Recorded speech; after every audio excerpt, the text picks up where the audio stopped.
बिस्मिल्लाहिर्रहमानिर्रहीम, अस्सलाम वालेकुम, गुड मॉर्निंग, सुबह बखैर। आप देख रहे हैं रूही एट 10 और मैं हूं आपकी होस्ट आसमा नौरीन। कैसे हैं आप सब लोग? उम्मीद करती हूँ बिल्कुल ठीक ठाक होंगे और दुआ करते हैं आज का दिन आपका बहुत ही अच्छा गुजरे, हंसते हुए मुस्कुराते हुए खैर आफियत के साथ गुजरे। सर्दियाँ यकीनन हमारे मुल्तान के लोग जो है ना वो इंजॉय कर रहे होंगे, क्योंकि मुल्तान का मौसम जो है वो शदीद खूबसूरत हुआ है, फोगी भी हुआ है क्योंकि धुंध पड़ रही है। तो इस मौसम में आपने अपना बहुत ज़्यादा ख्याल रखना है, स्पेशली जब हम ड्राइव करके आ रहे होते हैं। यकीन करें सुबह जब मैं भी आ रही थी, हालांकि घर से मैं टाइमली निकली, और क्योंकि इतनी फोग थी और साथ ही क्योंकि आपने अपना भी ख्याल रखना होता है और अपने साथ इर्द गिर्द जो लोग होते हैं उनका भी ख्याल रखना होता है। तो लिहाजा जब आप बाहर निकलते हैं, ड्राइव करते हैं, तो आपने ड्राइव के दौरान जो है वो बहुत ज़्यादा ख्याल रखना है। और इसके साथ साथ लाइफ, जिस तरह हम लोग कहते हैं ना कि जी बहुत ज़्यादा लोग जो हैं वो इस चीज़ की एहतियात ही नहीं करते कि उन्होंने जो है वो सिग्नल्स पे रुकना है या नहीं रुकना, या उस एक तेज़ रफ्तारी में जिस तरह से जा रहे होते हैं।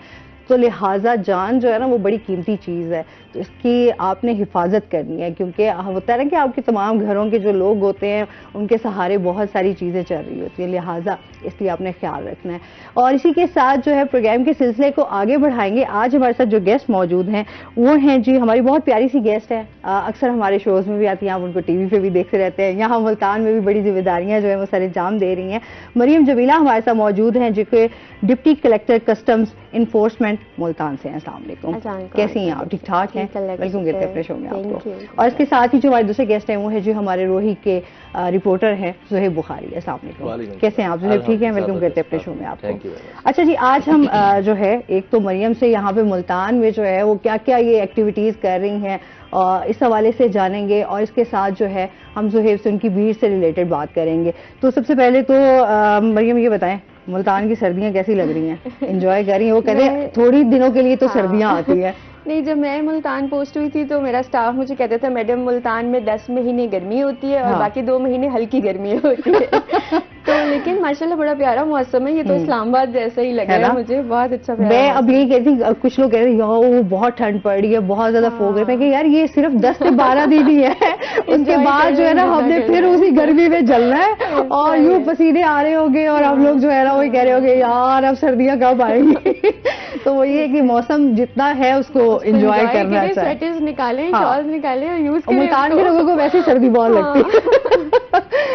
अच्छा जी, इसके साथ साथ हम थोड़ा सा इस हवाले से भी आपकी जानेंगे। इस टाइम हम स्मगलिंग के हवाले से बात कर लें तो क्या क्या एक्टिविटीज हो रही हैं इसकी रोकथाम के लिए? जी, क्योंकि मैं इन्फोर्समेंट मुल्तान में पोस्टेड हूँ तो हमारा मेन टास्क यही होता है एंटी स्मगलिंग ऑपरेशंस। तो वो रेगुलर हमारे स्क्वाड्स 24/7 रोड्स पे होते हैं और हर गाड़ी पे उनके चेक्स होते हैं। इसके अलावा इंफॉर्मेशन बेस्ड ऑपरेशंस होते हैं जहाँ पे गोडाउन्स और हिडन स्पेसेस में हम रेड्स करते हैं। तो वो साथ चलती रहती है। अच्छा, आजकल हम देखते हैं एयरपोर्ट पे भी जो है वो बहुत सारी हम देख रहे हैं कि एक्टिविटीज हो रही हैं। अब खैर स्पेशली पहले मेरे ख्याल में था थोड़ी सी ऐसे बचत हो जाती थी, लेकिन अब लोग बड़े उस हवाले से हम देखते हैं कि हमारे इदारे भी बड़े मजबूत हो गए, अब चेक एंड बैलेंस जो है वो बहुत ज्यादा हो गया है। तो क्या कहेंगे इस बारे में? एयरपोर्ट पे असल में एक एजेंसी नहीं होती, वहाँ पे मल्टीपल एजेंसी साथ मिलके काम कर रही होती हैं और बहुत ज्यादा आईज एंड ईयर्स होते हैं, बहुत ज्यादा कैमराज हैं, स्कैनर्स हैं, मल्टीपल एजेंसीज के लोग पोस्टेड हैं, तो वहाँ से स्मगलिंग का चांस बहुत कम होता है। सही, ठीक हो गया। अच्छा जी, इसके मजीद भी आपसे जानते हैं कि वहाँ पर क्या क्या इस टाइम जो है एयरपोर्ट के हवाले से मुसाफिरों के लिए क्या क्या सहूलतें दी जा रही हैं। तो सबसे पहले तो हम ज़ुहैब से जान लेते हैं। इस टाइम हम देखते हैं कि आम इंतखाबात की तैयारियां जो हैं वो चल रही हैं, तो उस हवाले से बताइए क्या क्या हो रहा है। बिस्मिल्लाहिर्रहमानिर्रहीम। देखें, जो इलेक्शंस की जो तैयारियां हैं वो इस वक्त खासी जो है वो ज़ोरों शोर से जारी हैं और हर तरफ सिर्फ यही है कि 8 फरवरी को जो है वो किसी तरह इलेक्शंस हो जाए। तो इस सिलसिले में जो इलेक्शन कमीशन की जानिब से जो स्केड्यूल दिया गया था तो उसके मुताबिक जो मामलात हैं वो साथ साथ चल रहे हैं। नॉमिनेशन पेपर्स जो हैं वो सबमिट करवाए गए थे कैंडिडेट्स की जानिब से, और उसके बाद जो है वो उसके बाद जांच पड़ताल का मरला हुआ। उसके बाद जिनके रिजेक्शंस हुए रिटर्निंग अफसरान की जानिब से, उसके बाद उनके पास एक हक था अपील का, अपीलें फाइल की गई जिसको था कि अपील में जाके उनके कागजात जो है वो एक्सेप्ट हो सकते हैं। तो उसके बाद अपीलों का जो सिलसिला है वो जारी है। तो 2 रुकनी Lahore high court Multan bench का बेंच है जो कि इस वक्त अपीलों पर जो है वो समाअत कर रहे हैं। इलेक्शन ट्रिब्यूनल जो अपीलेंट ट्रिब्यूनल है, आज उस अपीलों का भी आखिरी रोज़ है। जस्टिस सरफराज मोहम्मद सरफराज डोगर साहब और जस्टिस अली जिया साहब जो हैं बाजवा साहब, वो भी जो है वो समाअत कर रहे हैं। तो ये दो जज साहिबान जो हैं वो उम्मीदवारों रिटर्निंग अफसरान की जानिब से जो उनके कागजात नामजदगी मुस्तरद किए गए थे, नॉमिनेशन पेपर्स को मुस्तरद किए गए थे, तो उनके जो कागजात नामजदगी जो हैं उनको दोबारा से रिव्यू किया जा रहा है, अपीलें की जा रही हैं।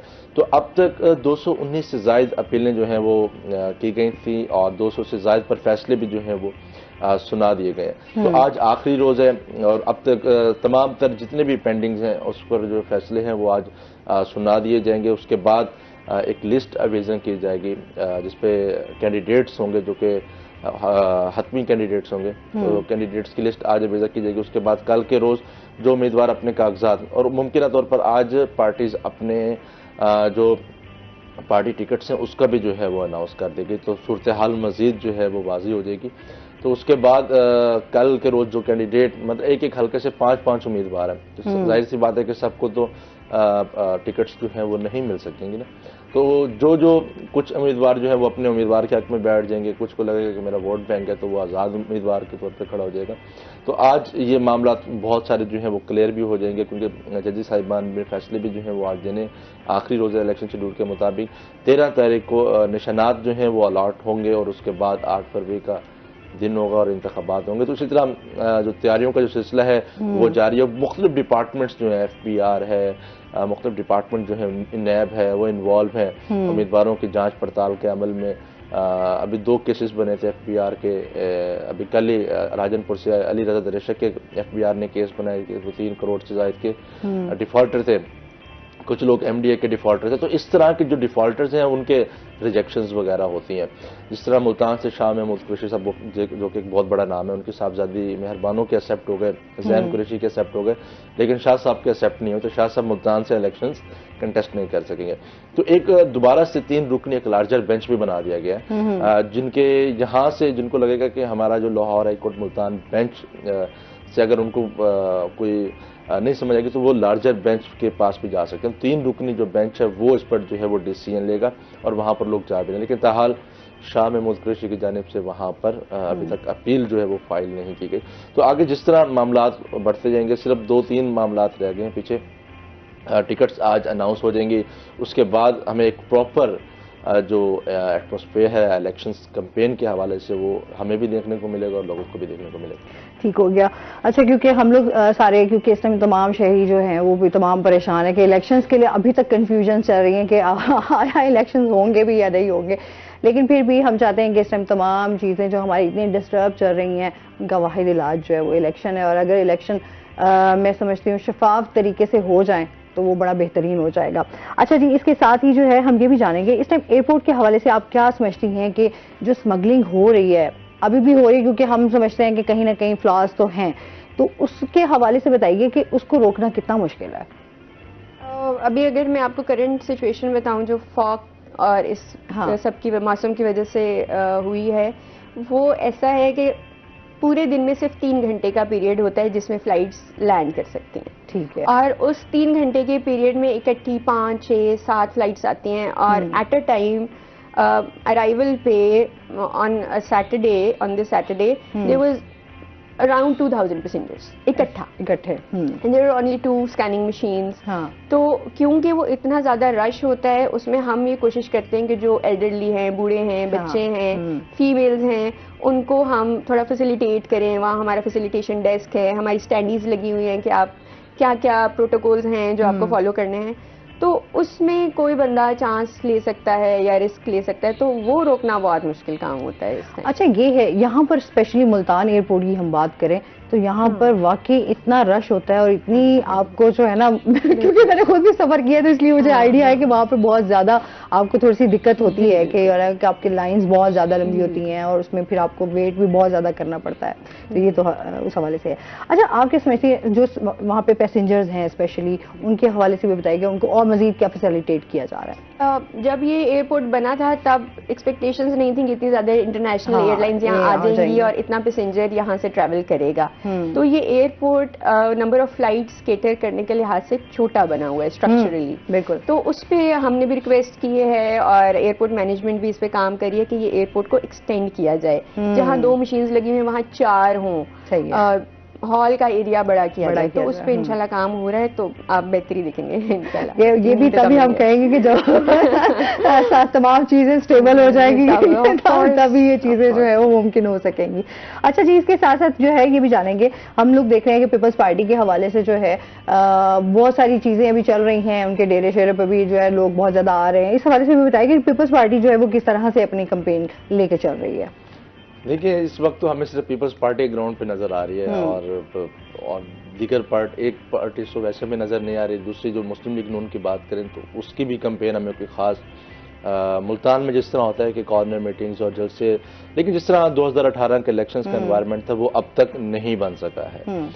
लेकिन इसकी वजूहत सब लोग जानते हैं। लेकिन अगर हम देखें पीपल्स पार्टी के हवाले से, तो जब से इलेक्शंस की डेट अनाउंस हुई है तो उस वक्त कुछ रिदम तो बना, एनवायरनमेंट जो है वो हमें बनते हुए नजर आया।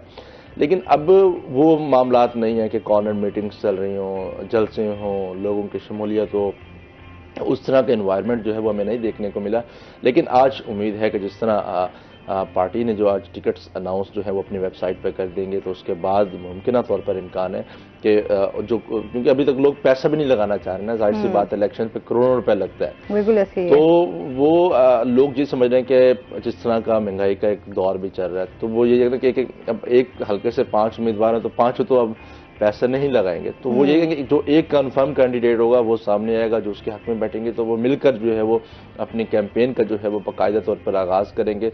बिलावल भुट्टो ने जलसों का भी ऐलान कर दिया, मुल्तान में 26 तारीख को जलसा भी होने जा रहा है और इस सिलसिले में उन्होंने 10 नुकाती मंशूर का भी अपने जो मैन्युफैक्चर उसको अनाउंस किया है, जिसमें 300 मुफ्त यूनिट देने का ऐलान किया है, किसान कार्ड है।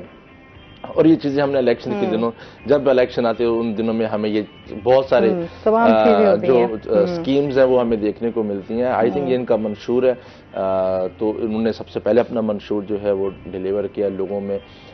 लेकिन दूसरी दीगर पार्टीज की जानिब से हमें मंशूर नहीं देखने में। इससे पहले पीपल्स पार्टी का मंशूर रोटी, कपड़ा और मकान हुआ करता था जब बेनजीर भुट्टो साहिबा हयात थी, लेकिन अब हमें मंशूर जो है वो बदलता हुआ नजर आया। चलिए जी, इस पर मजीद भी हम इनसे जानेंगे। नाज़रीन, अभी हमने जाना है ब्रेक पे, हमारे साथ रहिएगा।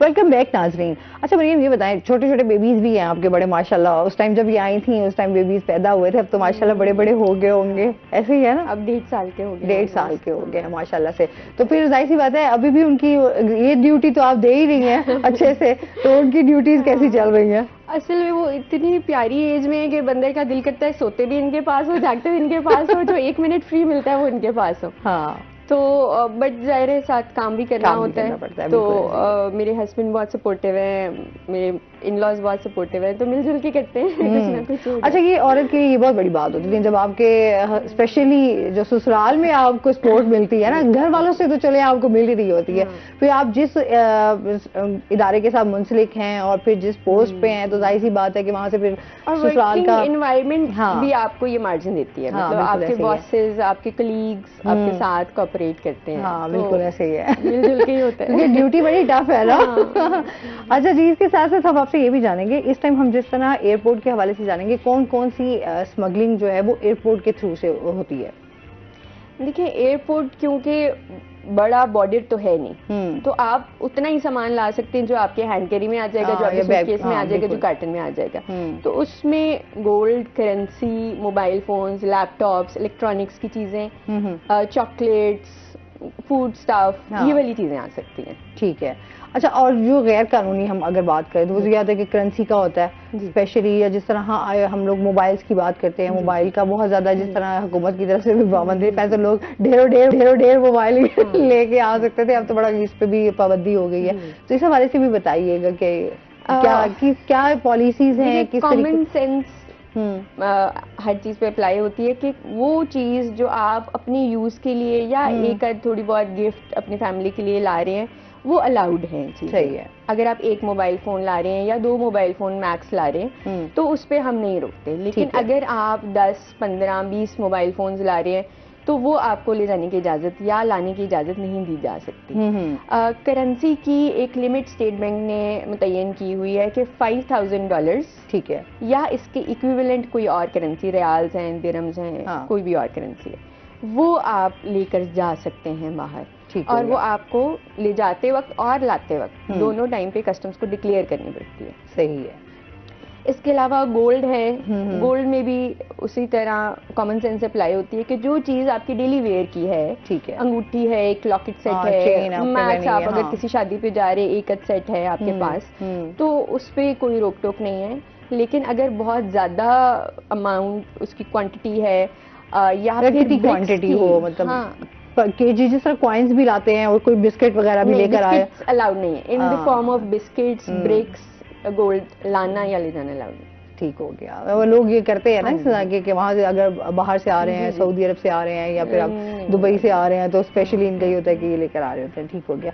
अच्छा जी, अगर इस पे जिस तरह आपको इस तरह पकड़ा जाता है, जो अगर कोई इस तरह का काम कर रहा है, तो फिर उसके लिए क्या सजा है और क्या तरीकेकार है, थोड़ा सा इस हवाले से भी बताइएगा। देखिए, ज़्यादातर चीज़ें जो होती हैं वो ड्यूटी की वजह से पकड़ी जाती हैं कि वो ड्यूटी पे नहीं करते और वो अनडिक्लेयर्ड बाहर ले जाकर और प्रॉफिट मार्जिन ज़्यादा रखने के लिए वो ऐसा काम कर रहे होते हैं।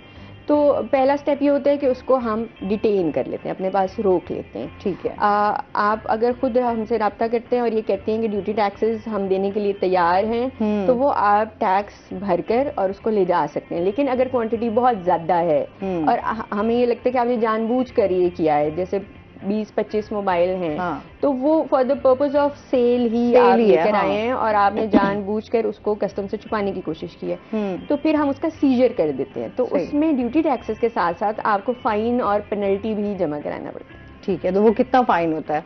30% of the value of the goods. Okay, ठीक हो गया। लोग जो है ना वो फिर अभी जिस तरह अभी चेक एंड बैलेंस चल रहा है, तो लोग अब थोड़ा सा इस हवाले से लोगों की कमी भी आई है, आप खुद डिक्लेयर कर दें, ताकि वो आप एटलीस्ट फाइन पेनल्टी से बच जाएं और जो सिर्फ उसकी ड्यूटी बनती है वो आप पे करके ले जाएं। सही हो गया। अच्छा ज़ेब, ये बताएंगे जिस तरह हम बात कर रहे हैं इस टाइम हलकों के हवाले से भी बात करेंगे, क्योंकि हमारे हलकों में बहुत सारे मसाइल हैं, उसी तरीके से शहरी बहुत ज़्यादा परेशान हैं, तो क्या क्या मसाइल हैं, शहरियों का क्या कहना है इस बारे में? इंतखाबात के वक्त तो अवामी नुमाइंदे उनके घर तो पहुंच जाते हैं, लेकिन जब वोट दे देते हैं लोग, वोट देते हैं जब उस वक्त वादे किए जाते हैं कि आप लोगों के लिए दरवाजे जो हैं वो हमारे लिए 24 घंटे खुले हैं, लेकिन बदकिस्मती से हमारा एक कल्चर ऐसे है कि जब वापस चले जाते हैं, जब उनको इलेक्ट करवा देते हैं, तो जब वो उनके मुंतखब नुमाइंदों के पास जाते हैं तो फिर उनके दरवाजे उनको बंद मिलते हैं, या फिर वो जो नौकर चाकर होते हैं वो कहते हैं कि साहब इस्लामाबाद है, साहब लाहौर है। तो ये पूरा टेन्योर में जो है वो इसी तरह चलता रहता है। जब साहब वापस आते हैं तो फिर मनपसंद लोगों को जो है वो नवाजा जाता है। तो एक आम आदमी की क्या ख्वाहिश होती है एक अपने अवामी नुमाइंदे से कि मेरे बच्चे की नौकरी लग जाए या हमें कुछ फैसिलिटेट कर लिया जाए, जो जिसकी बुनियाद पर वो अपने अवामी नुमाइंदे को वोट देता है। तो इस वजह से ये छोटे छोटे मुतालबात जो हैं वो देखने को मिलते हैं। यहाँ पर अगर हम बात करें गिलानी हाउस की, तो वहाँ पर आपको 24 घंटे जो है वो राशन नजर आएगा। दूर दराज इलाकों से जो है वो आते हैं। वो क्या है कि साबिक वजीर आज़म है, तो हमें यहाँ से कुछ ना कुछ जो हमें एडवांटेज हासिल हो सकता है। तो इसी तरह अवामी नुमाइंदों के जो दरवाजे हैं वो इलेक्शंस के फौरी बाद जो है वो बंद हो जाते हैं। करोड़ों रुपए जो हैं वो इलेक्शंस पर लगाए जाते हैं इन सेंस ऑफ आपके फूड्स और गाड़ियों के पेट्रोल्स के हवाले से और दीगर मामलात के हवाले से। तो जहाँ तक मसाइल की बात है, मसाइल तो सारा साल ही जो है वो चलते हैं। हमारे मुल्तान शहर में पीने के साफ पानी का बहुत ज़्यादा इशूज़ है। फिल्ट्रेशन प्लांट जो सरकारी हैं वो तो वैसे ही बंद पड़े हैं। इसके अलावा जो प्राइवेट हैं, जो निजी वेलफेयर्स की जानिब से जो लगाए गए हैं, उसकी भी जो है वो कोई ख़ास जो देखभाल ना होने की वजह से वो पता चलता है कि कोई टूटी जो नशाई है वो उतार के ले गया, ज़रूरतमंद चीज़ें जो है वो उतार के ले जाते हैं। तो उसकी प्रॉपर जो देखभाल ना होने की वजह से वो भी खस्ता हाली में चले जाते हैं। तो इसी तरह रोड्स के बहुत सारे इश्यूज़ हैं, गलियों के बहुत सारे इश्यूज़ हैं, टूट फूट का शिकार हैं। एक रोड बनता है तो सुई गैस डिपार्टमेंट आ जाता है, फिर उसको खोदा जाता है, फिर वासा वाले आ जाते हैं। इसी तरह मुख्तलिफ डिपार्टमेंट्स जो हैं वो कोई यानी कि कोई ऐसा कोई स्ट्रेटजी नहीं बनाते कि इस रोड को जो है वो बनाया जाता है, उसके बाद जब एक दो रोड बना दिया जाता है दोबारा उसको टूटे तो फिर वो भूल जाते हैं, वो ठेकेदार ही भाग जाता है।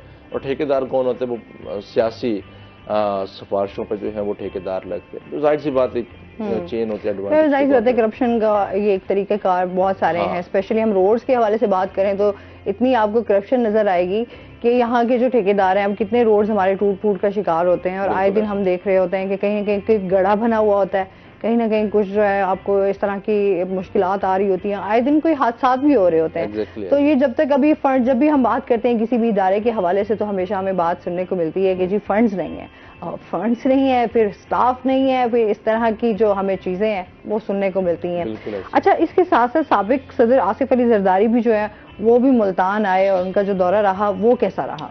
देखिए, अभी रिसेंटली आसिफ जरदारी साहब 3 डेज के विजिट पर मुल्तान आए थे और लग रहा था कि कुछ बड़े बड़े नाम जो हैं वो शामिल होने जा रहे हैं। तो कुछ बड़ा नाम तो हमने नहीं देखा कि मुल्तान में आसिफ अली जरदारी साहब की मुल्तान प्रेजेंस पर जो है वो हमें देखने को मिला। लेकिन ये है कि बहुत सारे लोगों ने तहरीक इंसाफ से, मुस्लिम लीग नून से, तहरीक लब्बाइक से, मुख्तलिफ पार्टीज़ के जो लोग हैं उन्होंने पाकिस्तान पीपल्स पार्टी में अपनी शमूलियत को जो है वो इख्तियार किया। बिलावल हाउस 3 रोज़ तक जनूबी पंजाब की सियासत का जो है वो मरकज़ बना रहा और मुख्तलिफ पार्टीज़ के जो लोग हैं उन्होंने पार्टिसिपेशंस की। सूबाई असम्बलीज़ के जो साबिक मेंबर थे उन्होंने पीपल्स पार्टी में जो है वो शमूलियत का ऐलान किया। इसके साथ साथ अगर हम इजलास की बात करें तो उन्होंने 1-2 इजलास भी किए मुल्तान में और अपने जो तंजीमी अहदेदारान थे उनको मज़ीद फ़ाल बनाने की उन्होंने हदायत की। और उसके साथ जुल्फ़िकार अली भुट्टो की 95वीं सालगिरह थी, उसकी मरकज़ी तकरीब भी मुल्तान बिलावल हाउस में हुई थी। तो उस तकरीब में भी जो है वो उन्होंने शिरकत की और वहाँ पर केक भी काटा गया और वहाँ पर भी जो है वो अहदेदारान मौजूद थे। तो उनका भी वहाँ पर भी एक एजेंडा था कि 8 फरवरी को जो इलेक्शंस हो रहे हैं और उससे पहले जो 26 तारीख को मुल्तान का जलसा है उसको हमने जो है वो कामयाब बनाना है। तो अब 26 तारीख को जो मुल्तान का जलसा है, ये बात करते हैं। कॉलर है हमारे साथ। अस्सलाम वालेकुम जी, कौन बात कर रहे हैं? जी, मैं अली बात कर रहा हूँ मुल्तान से। मैडम, मेरा सवाल है आपके रिपोर्टर सैयद जुबैर बुखारी से। जी जी। मेरे 2 सवाल हैं। एक तो ये सवाल है कि ये पॉलिटिकल रिपोर्टर भी हैं और कस्टम के रिपोर्टर भी हैं। मैं पहला सवाल करूंगा कस्टम के हवाले से। शहर भर में मुल्तान में अगर देखा जाए तो मुख्तलिफ दुकानों पर जो है नॉन कस्टम पेड सिगरेट की फरोख्त जो है वो जारी है। उस हवाले से कस्टम की तरफ से कोई कार्रवाई नजर नहीं आती, ना ही तो उनके खिलाफ कोई एक्शन लिया जाता है। इस हवाले से कस्टम क्या कर रहा है? और दूसरा मेरा ये सवाल है सैयद जुबैर बुखारी से कि साबका सदर आसिफ अली जरदारी का जो दौरा मुल्तान रहा है, आसिफ अली जरदारी ने जो है नून लीग के बड़े नाम को जो है वो बड़े नामों को पीपल्स पार्टी में शमूलियत के लिए दावत भी दी थी। उस हवाले से कोई इतना मफीद दौरा साबित नहीं हुआ। इस हवाले से क्या कहना चाहेंगे? आप प्रोग्राम अगर देख रहे होंगे तो हम इसी टॉपिक पे बात कर रहे थे, लिहाजा बहुत शुक्रिया कॉल करने का। जी सुहेब, जहाँ तक अब इनकी बात थी सिगरेट्स के हवाले से, मुझसे बेहतर जवाब तो मैडम मरियम दे सकते हैं, लेकिन एज ए रिपोर्टर मैं इसको जवाब जो है वो देना चाहूँगा। वो ये है कि जो कस्टम्स इन्फोर्समेंट का डिपार्टमेंट है, देखिए ये रिटेलर्स की बात की गई है कि जो रिटेलर्स मुख्तलिफ पॉइंट्स पर जो फरोख्त हो रहे, इसकी निशानदेही मैंने 2 दिन पहले भी की थी और कस्टम्स को भी इस पर मैंने जो है वो लाइन पे लिया था कि हमें जो है। लेकिन अगर हम इनकी प्रोग्रेस की बात करें तो 1 साल में जो है वो इन्होंने 41,000 आउटर्स जो है वो पकड़े, बड़ी बड़ी खेप पकड़े और 18 करोड़ से ज़ायद मालियत के जो सिगरेट जो हैं वो तहवील में लेके, जो कि वर्ल्ड कस्टम डे पे जो 26 तारीख को होगा उस पर उसको नज़र आतिश कर दिया जाएगा। और नज़र आतिश क्यों किया जाता है, इसको नीलाम क्यों नहीं कहता, ये भी बड़ा एक इंटरेस्टिंग सा क्वेश्चन है कि इसको नीलाम क्यों नहीं कहता। कि रेवेन्यू जनरेशन के लिए तो नीलामी बहुत अच्छी चीज़ है, लेकिन इसको नज़र आतिश करके हौसला शिकनी तो वैसे ही की जा रही होती है कि उनको पकड़ा जा रहा है। लेकिन मुख्तलिफ रिटेलर्स पर सिगरेट फरोख्त हो रहे हैं, अभी भी हो रहे हैं। मतलब ब्रांड्स के जो इंपॉर्टेंट ब्रांड्स के जो सिगरेट्स हैं वो फरोख्त किए जा रहे हैं। अब ये कहना कि क्या ये कस्टम की आंखों से ओझल है, तो मेरा नहीं ख्याल कि ये उनकी आंखों से ओझल है। कस्टम हमेशा गोडाउन्स पर छापे मारता है, जो जहाँ से ये सामान जो है वो प्रोवाइड किया जा रहा होता है रिटेलर्स तक। तो कस्टम हमेशा उन गोडाउन्स पर, गोदामों पर छापा मारता है जहाँ से ये सामान उन तक पहुँच रहा होता है, सहूलतकारी के तहत जो पहुँच रहा होता है।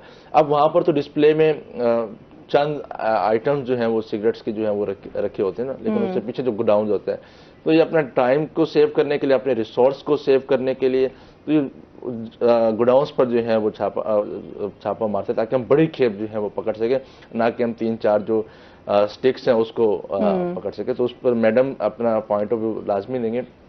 जहाँ तक जरदारी साहब के दौरे की बात है, हम पहले भी ये बात है कि बड़ा नाम जो है वो शामिल नहीं हुआ, ये बात दुरुस्त है कि बड़ा नाम जो है वो कोई शामिल नहीं हुआ, लेकिन अब 26 तारीख का दौरा, क्योंकि अब देखें सर्दी भी, अब ये नहीं पता कि 26 तारीख को मुल्तान इस इन्वायरमेंट में जो मौजूदा हालात चल रहे हैं, पॉलिटिकल भी और इकोनॉमिकल जो हालात चल रहे हैं, इन दिनों में लोगों का बाहर निकलना एक इम्तिहान बन गया कैंडिडेट्स के लिए, लोगों को बाहर निकालना।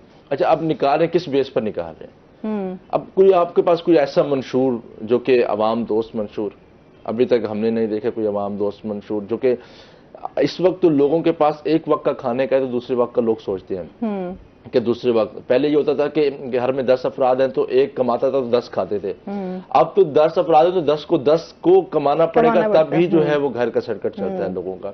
तो इस तरह के मामलात हैं, लोग इस तरफ सोच रहे हैं। अब पहले होता था ना कि आपने बिरयानी के डब्बे बांट दिए लोगों को बुलाने के लिए और लोग जलसों में आ गए, वर्कर्स कन्वेंशंस में आ गए, अब वो बिरयानी वाले दौर खत्म हो गए। अब लोग सवाल करते हैं कि आप हमारे लिए क्या करेंगे, हमारे आने वाली नस्ल के लिए क्या करना चाह रहे हैं, आपका जो मंशूर है वो क्या है, हमारे लिए कितना फायदेमंद जो है वो साबित होगा। तो अब लोगों के ये सवाल आते हैं। तो अब इस इलेक्शन में लोगों को बहुत मुश्किल है, मेरे ख्याल में जो पार्टी लोगों को बाहर निकाल पाएगी वो मेरे ख्याल में कामयाब हो सकती है, क्योंकि अब लोग उस चीज से हट गए। सियासी शऊर की हम हमेशा बात करते हैं, तो ये बहुत बड़ी बात है कि सियासी शऊर जो है अब लोगों में आता जा रहा है। पहले लोगों के घरों में जो है वो डिस्कशंस इतनी सियासत के ऊपर नहीं होती थी, बट अब आपके बच्चा जो है वो इसके ऊपर, इस टॉपिक के ऊपर बात कर रहा होता है। तो इस पर मजीद ही इनसे जानेंगे। नाज़रीन, अभी हमने जाना ब्रेक पे, हमारे साथ रहिएगा।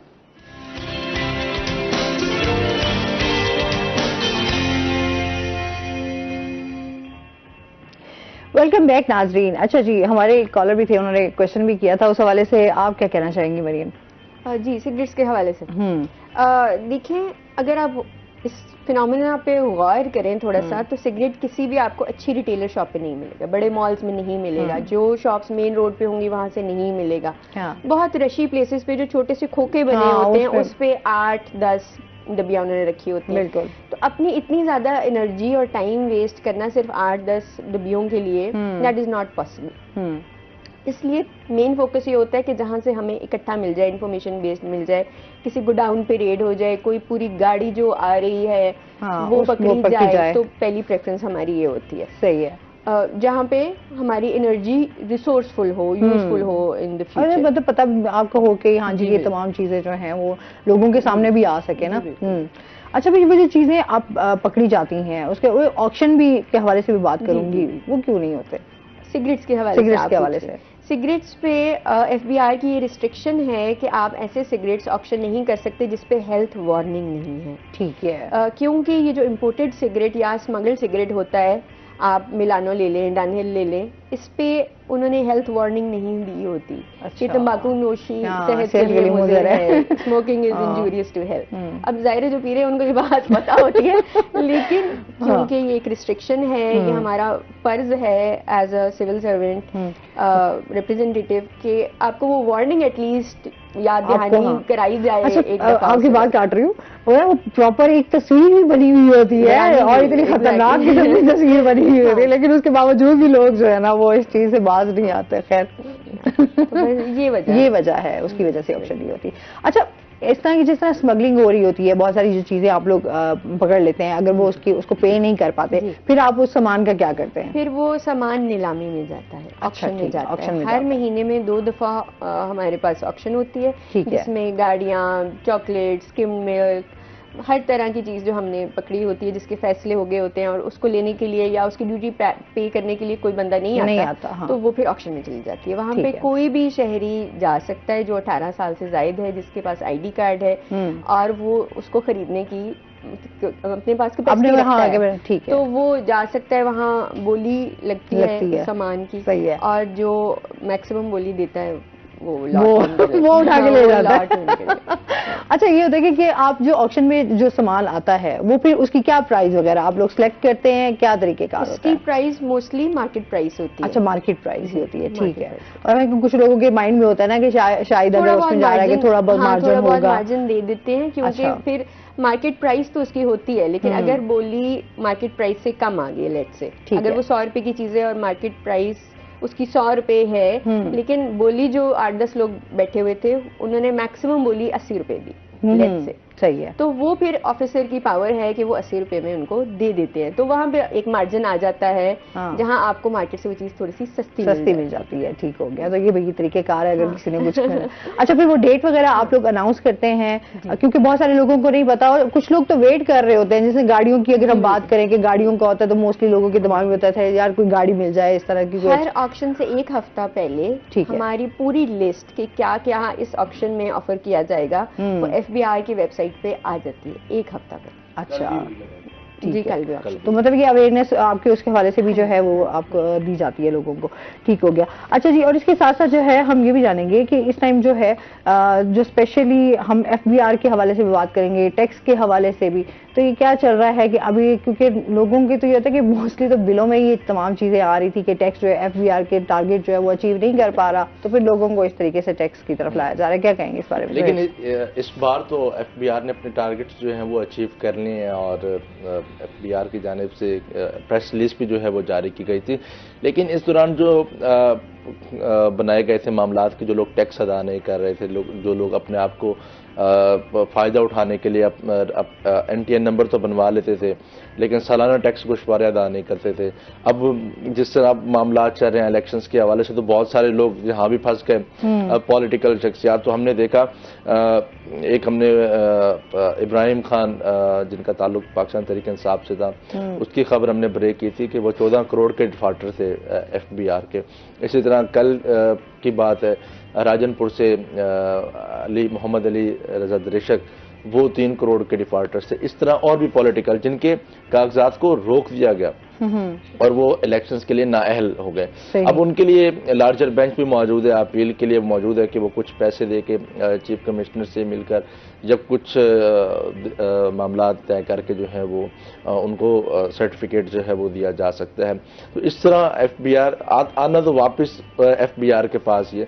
तो इस तरह जो लोग गाड़ी परचेज करते हैं या घर वगैरह परचेज करते हैं तो अपने आप को रजिस्टर करवा लेते, फिर सालाना गोशवारा नहीं देते, जिसकी वजह से अब FBR ने बड़े सख्त अपने वो मामलात बना लिए उन पर। जो लोग अगर डिपार्टमेंटल स्टोर्स की बात करें, POS सिस्टम की बात करें, तो बहुत सारी जगहों पर हमें POS सिस्टम FBR की जानिब से तो लगा दिया जाता है, लेकिन वहाँ पर हमें फाल नज़र नहीं आता। मुल्तान के डिपार्टमेंटल स्टोर्स हैं, FBR ने KK मार्ट को भी सील किया, इसी तरह प्रिंस डिपार्टमेंटल स्टोर को भी जो है वो सील किया गया, जो कि शहरियों से तो मुकम्मल तौर पे पैसे ले रहे थे, लेकिन हुकूमत को 1 रुपया भी जो है वो नहीं दे रहे थे, जो टैक्स चोरी कर रहे थे। इसी तरह सिगरेट्स के हवाले से भी FBR काफ़ी मुतारिक है, जो नॉन टैक्स पेड जो सिगरेट्स जो फरोख्त किए जा रहे थे, तो एक सेंस में तो FBR भी उनके खिलाफ अपनी जो कार्रवाइयाँ हैं वो कर रहा है। तो इसी तरह मुल्तान शहर में भी हमें FBR भी काफ़ी रीजनल टैक्स ऑफिस काफ़ी मुतहरिक हमें जो है वो देखने में आ रहा है। और ये भी देखने में आया था कि बिजली के बिल काट दिए जाएंगे, सिम्स ब्लॉक कर दी जाएंगी, गैस के मीटर्स काट दिए जाएंगे जो लोग टैक्स अदा नहीं करेंगे। तो इसी तरह पाकिस्तानी लोग हैं तो इस तरह टैक्स देने के लिए उनको जो है वो इनके हवाले से मामला सामने लेके आए जा रहे हैं। तो इसी तरह FBR भी काफ़ी मुतहरिक है टैक्स कलेक्शंस के हवाले से। सही। अच्छा जी, मजीद भी जानेंगे नाज़रीन, अभी हमने ब्रेक पे जाना है, हमारे साथ रहिएगा।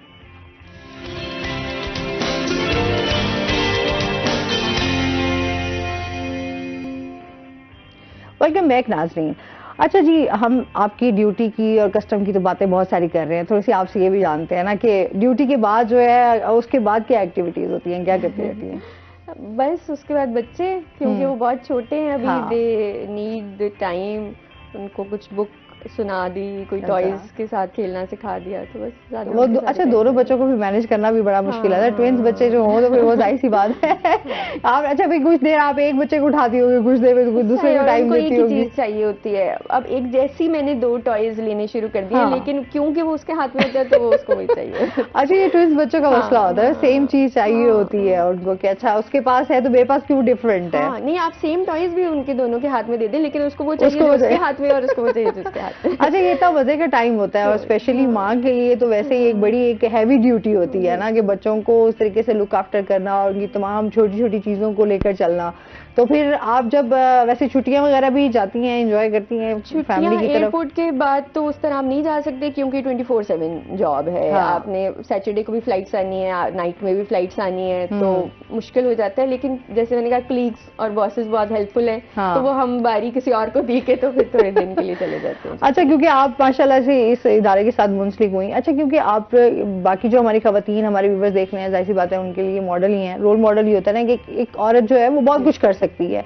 अभी जिस तरह से हम देखते हैं कि बहुत सारी हमारी खवातीन जो हैं वो पढ़ी लिखी भी होती हैं, डिग्रीज भी होती हैं, बहुत कुछ करना भी चाह रही थी, लेकिन बहुत सारे हमारे मुआशरे के मसाइल भी हैं जिनको लेकर साथ चलना होता है। क्या कहना चाहेंगे हमारी खवातीन के हवाले से? हमारा स्टीरियोटाइप ऐसा बन गया हुआ है कि हम इमेजिन ही नहीं करते कि ये जो बेटी हम घर में बहुत प्यार से पाल पोस रहे हैं, नखरे उठा रहे हैं, हाँ। ये कल को एक पूरा दफ्तर संभाल सकती है, एक पूरा एयरपोर्ट संभाल सकती है, हुकूमत संभाल सकती है। हमने खुद देखा है बेनजीर भुट्टो को, हाँ, मरियम बहुत नवाज बड़ी को, मिसाल है। हाँ। कि ये करते हैं, हर काम कर रही होती हैं। तो हमें माइंडसेट चेंज करने की जरूरत है। सबसे पहले तो अपने घर से शुरू करने की जरूरत है कि दोनों को इक्वली ट्रीट करें एटलीस्ट, और इक्वल एजुकेशन, इक्वल अपॉर्चुनिटीज उनको दें। आगे ऑफ कोर्स हर किसी का अपना नसीब है, हर किसी की अपनी चॉइस है, but the training start from home. अच्छा, आपने ये जो प्रोफेशन चूज किया, आपने खुद सिलेक्ट किया था या घर वालों की तरफ से जी था? जी, क्योंकि जब हम CSS की अटेम्प्ट देते हैं तो हमसे प्रेफरेंस मांगते हैं। 12 ग्रुप्स होते हैं, उसमें वो प्रेफरेंस मांगते हैं, तो मैंने प्रेफरेंस में दिया था। अच्छा, और वो जाहिर सी बात है जब आपकी अपनी चॉइस हो ना, तो उसमें फिर आपको काम करने में मजा भी आता है। तो अब तक का जो एक्सपीरियंस चल रहा है वो कैसा चल रहा है? बहुत अच्छा। मैं there is never a day that I regretted my choice. चलें, ये अच्छी बात है। इंसान को कभी जिंदगी में जो काम कर रहा है उसको पता हो कि यार मुझे रिग्रेट नहीं है, जो मैं कर रहा हूँ मैं बहुत बेहतरीन कर रहा हूँ। अच्छा जी, इसके साथ साथ जो है ज़ोहेब, ये भी बताइए कि इस टाइम जो कस्टम इन्फोर्समेंट की हम जिस तरह बात कर रहे हैं, इनकी सालाना कारकर्दगी जो रही वो कैसी रही? इस बार इनकी सालाना कारकर्दगी रिपोर्ट ये तो हो गया।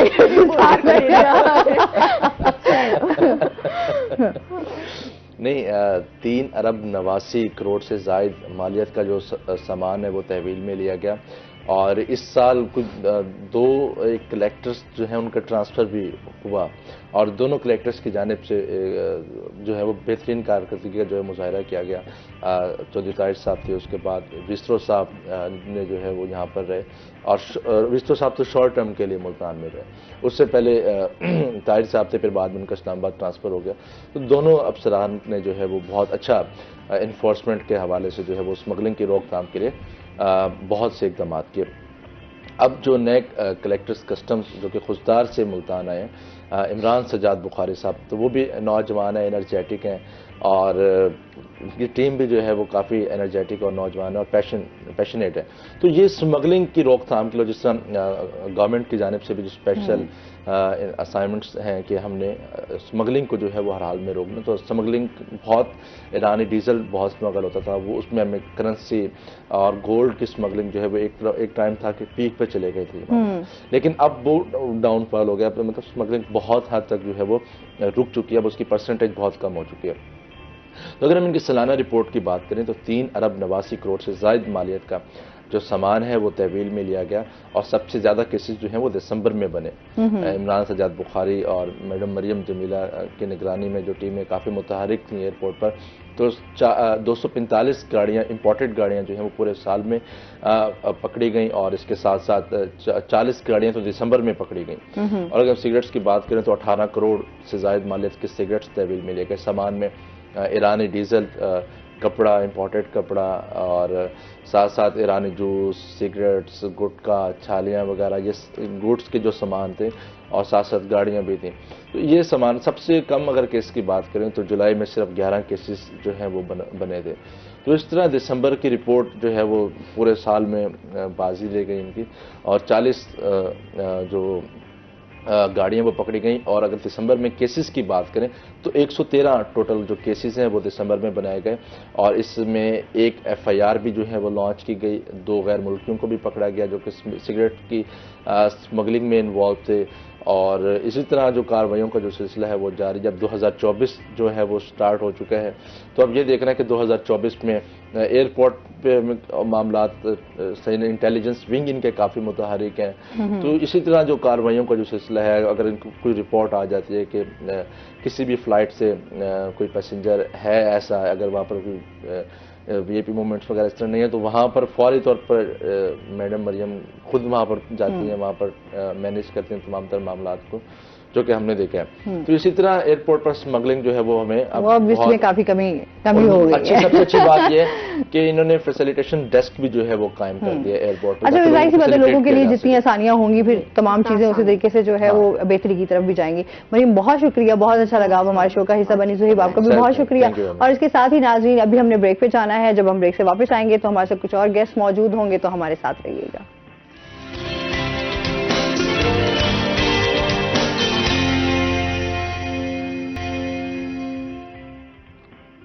वेलकम बैक नाजरीन, रूही एट 10 में आपको खुश आमदीद कहते हैं। और इसके साथ ही जी हमारे साथ गेस्ट भी मौजूद हैं, उनका तारुफ करवा देती हूँ। हमारे साथ मौजूद हैं जी इरिगेशन इंजीनियर फरकान। अस्सलाम वालेकुम, कैसे हैं आप? ठीक ठाक हैं?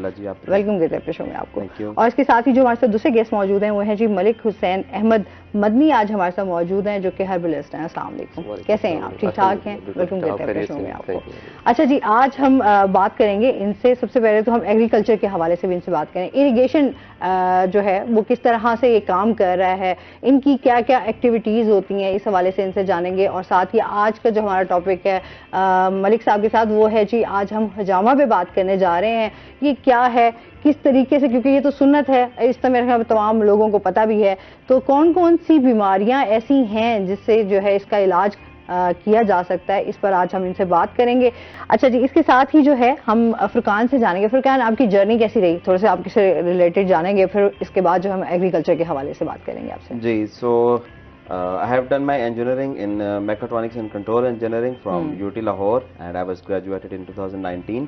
तो उसके बाद से मैंने एक कंपनी ज्वाइन की जो इरिगेशन सिस्टम्स पे काम करती थी, हाई एफिशिएंसी इरिगेशन सिस्टम्स पे काम करती है, and we are doing multiple projects in all over the country and it was a good journey and hope to see you better in Pakistan. इंशाल्लाह जी। और हम तो चाहते हैं जिस तरह हम एग्रीकल्चर को लेकर देखें ना, कि हमारा जनूबी पंजाब जो है वो बड़ा रिच है एग्रीकल्चर को लेकर, ठीक है, और उसको बेहतर करने के लिए, और जिस तरह से हमारे पहले कहते थे हमारे एक्सपोर्ट को, हमारी फसलें यहाँ की बेहतर हों, हम तरक्की की तरफ जाएं, खुशहाली की तरफ जाएं, तो उसमें जिस तरह बहुत पीछे चले गए थे, अभी इसके ऊपर जो है वो थोड़ा फोकस किया जा रहा है मेरे ख्याल में हुकूमत की तरफ से भी, कि इन चीज़ों को बेहतर किया जाए ताकि हमारा मुल्क जो है वो तरक्की और खुशहाली की तरफ जाए। अच्छा, क्योंकि जिद्दत आती जा रही है, आप हम देख रहे हैं कि हर चीज़ जो है वो आपकी डिजिटल हो रही है, फिर आपके तमाम चीज़ें जो हैं, मशीनरी भी, इवन के बहुत सारी चीज़ें आपकी जिद्दत की तरफ जा रही हैं। आप क्या कहना चाहेंगे, अभी हमारे जदीद जो निज़ाम आबपाशी है वो कौन कौन सी है, थोड़ा सा इस हवाले से बताइएगा। जी, Pakistan is late but it's good that we are having those technologies in Pakistan में अब हाई एफिशिएंसी इरिगेशन सिस्टम्स आ चुके हैं जो कि पानी की भी बचत करते हैं एंड मोर देन 50% वाटर हम उनसे बचा सकते हैं, और हम पानी सिर्फ उसी जगह पर लगा सकते हैं जहां एक्चुअली रिक्वायर्ड है, क्योंकि जो कन्वेंशनल मेथड था फ्लड इरिगेशन थी, खुला पानी हम छोड़ देते थे, वो कहीं ना कहीं तो पहुंच ही जाएगा, चोरी हो गया पानी, ये मसला हो गया, वो मसला हो गया, किसान भी रो रहा है, ना उसकी फसल बन रही है, ना इकोनॉमी स्ट्रांग हो रही है, पानी भी जाया हो रहा है, और पानी हमारे लिए वैसे ही एक सोन बहुत बड़ा मसला बनने वाला है। तो सिस्टम के अकॉर्डिंग अगर हम उसको SOPs के साथ इस्तेमाल करें तो एक तो पानी भी बचाता है, और वहाँ डायरेक्ट पानी लगता है जहाँ पर पानी चाहिए होता है, तो उसी क्रॉप को लगता है, और पानी जाया भी नहीं होता, और ना वो पानी चोरी हो सकता है, क्योंकि वो डायरेक्ट एक बारिश की तरह पानी लग रहा है जमीन पर, तो इसमें कोई चांस नहीं है कि वो चोरी भी हो सके। अच्छा, क्योंकि पानी का ज़िया भी बहुत ज्यादा होता था, वेस्ट भी बहुत ज्यादा होता था पानी के हवाले से, फिर जाहिर सी बात है जिस तरह से आप बता रहे हैं, किसान भाई तो हमारे वैसे ही बहुत ज्यादा परेशान रहते थे।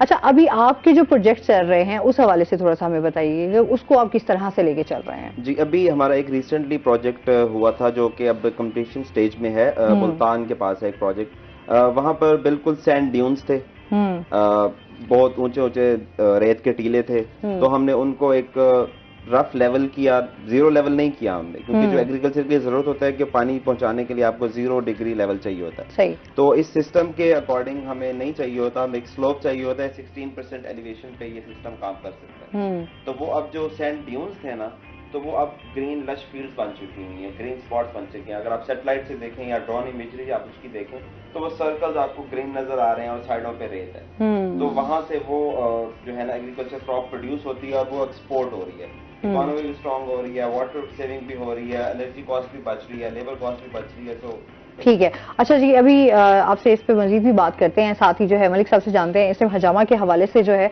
वो सबसे पहले बताइएगा कि ये किस तरह से काम कर रहा है हजामा। जी, सबसे पहले मैं आप लोगों का शुक्रिया अदा करता हूँ। रूही चैनल माशाल्लाह पहले काफ़ी अर्सा दराज से लोगों की फलाह के लिए काम कर रहा है। तो आपने बड़े अच्छे टॉपिक रखा है अवाम उन्नास के लिए। मैं समझता हूँ कि ये एक सुन्नत इलाज भी है और इंतहाई सस्ता तरीन इलाज भी है। और हजामा की तारीख ये है कि जब हमारे प्यारे नबी करीम सल्लल्लाहु अलैहि वसल्लम जब मेराज पर तशरीफ़ ले गए तो वहाँ से वापसी पर अल्लाह ताला ने आप सल्लम को हुक्म दिया कि आप खुद भी करवाएं और अपनी उम्मत को भी तरगीब दें। तो इसमें मैं समझता हूँ कि हर बीमारी का इलाज है और जितनी भी आजकल मौसमी बीमारियाँ हैं या जो जेनेटिक प्रॉब्लम लोगों को हो जाते हैं उसमें मैं समझता हूँ कि 100% बेहतरीन इलाज है हजामा। सही है। अच्छा, अभी आप क्या देखते हैं लोगों का कितना रुझान है इसकी तरफ के लोग आ रहे हैं हजामा की तरफ? जी, बहुत कम लोग मैंने खैर देखा है कि लोग जो है वो हजामा की तरफ जाएं। कुछ लोग तो एक खौफ भी और एक डर की वजह से भी नहीं आते। जी बिल्कुल, आप ये भी ठीक कह रही हैं, लेकिन पहले जो था ये एक लीच थेरेपी के नाम से पहचाना जाता था जिसे जोंक कहते थे। हाँ। आम तौर पर लोग इसे लगवाते थे और मार्केटों में, बाजारों में, मोहल्लों में वो लोग जो है सर्वे किया करते थे और लोगों को वो थेरेपी किया करते थे। तो वो भी था, तो वो अब क्योंकि नापीद हो गई हैं तो अब उसका अल्टरनेट जो है ये कपिंग थेरेपी है। हाँ, कपिंग के जरिए जो है कपिंग वेट थेरेपी कहते हैं। इसमें इसका इलाज जो है वो बड़ा अच्छा इलाज है और इसमें हर बीमारी का इलाज है, बेहतर है। तो कौन कौन सी ऐसी बीमारियां हैं जो आप समझते हैं कि इसके जरिए जो है हजामा करवाने से आपकी दूर हो सकती हैं? जी बिल्कुल, ये मैं समझता हूँ कि इस वक्त जो है पूरी दुनिया में जो मैं समझता हूँ कि जो WHO ने भी सजेशन की है बीमारी है वो तकरीबन 4500 के करीब है। अच्छा। तो मैं समझता हूँ कि 4500 बीमारियों का इलाज ही हजामा में है 100%। जी, तो वो हजामा जो है वो आप किस तरीके से, अगर कोई इस तरह की कोई किसी को अगर कोई बीमारी है ऑलरेडी की कोई बीमारी है कि कोई भी हो सकती है तो उसको भी किस तरीके से ट्रीट करते हैं? जी, हम पहले तो हम उसको वो खुद भी अपनी हिस्ट्री बताते हैं पेशेंट जो आते हैं हमारे पास, फिर हम भी नब्शनास हैं, मतलब है हम पल्स डायग्नोसिस देखते हैं। ठीक है। कि उनमें अगर ब्लड प्रेशर है, उनमें अगर शुगर है, उनमें अगर जोड़ों में दर्दें हैं और वो कमज़ोर हैं और उनमें जो है मतलब है टॉक्सिन बहुत ज़्यादा हैं, तो हिजामा जो है बेसिकली ये टॉक्सिन के लिए बड़ा अच्छा इलाज है। अच्छा। जी जी जी, ये जिगर को डिटॉक्सिफाई करता है, आपके ब्लड प्योरीफाइड करता है। अगर बच्चे या कोई भी बूढ़ा हो, जवान हो, ये हर उम्र में यकसा मुफीद है सबके लिए। और हर मौसम में एज लिमिट नहीं है, एज लिमिट नहीं टाइम भी जी जी बिल्कुल किया जा सकता है। वैसे तो होता ये था कि 12 साल से कम और 60 साल से ज्यादा को नहीं किया जाता था, लेकिन अब चूंकि बीमारियां इतनी आ गई हैं तो और हम लगा भी रहे हैं तो हमने आज तक नहीं देखा कि हमने किसी को किया हो और उससे कोई हमें कोई साइड इफेक्ट या कोई इस तरह का इम्पैक्ट आया हो। तो फायदा ही फायदा है इसमें। अच्छा, जाहिर सी बात है जब आप इसको कर रहे होते हैं तो क्या मतलब क्या तरीकेकार होता है हजामा का? कपिंग का जो है उसके हवाले से कि पूरी बॉडी पे आपको जो है वो कपिंग आपकी? जी बिल्कुल, ये हर बीमारी का अपना एक पॉइंट है। ठीक है। हर बीमारी का अपना एक पॉइंट है, वो फिर हम खुद देखते हैं कि जो बीमारी होती है उसके मुताबिक, जैसे स्टमक का है उसका एक अलग पॉइंट होता है, जैसे शुगर है उसका एक दूसरा पॉइंट होता है, जैसे मतलब हार्ट की बीमारी है उसमें और पॉइंट होता है। ये मुख्तलिफ पॉइंट होते हैं इसके, फिर हम खुद उससे सजेशन करते हैं कि ये इस पॉइंट पे लगाएंगे तो इनको 100% फायदा होगा। अच्छा, जब इसका क्या मतलब कितना टाइम लग जाता है अगर आप उसके लिए आए हजामा के लिए तो? जी, इसमें टाइम की बहुत ज्यादा जरूरत नहीं होती, 20 से 25 मिनट में हजामा हो जाता होता है। अच्छा, मतलब ये इसमें जी बिल्कुल है जी। अच्छा, कपिंग थोड़ा सा क्योंकि जाहिर से थोड़ी उसकी भी तकलीफ तो होती है, इस हवाले से भी आपसे जानूंगी। नाज़रीन, अभी हमने जाना है ब्रेक पे, हमारे साथ रहिएगा।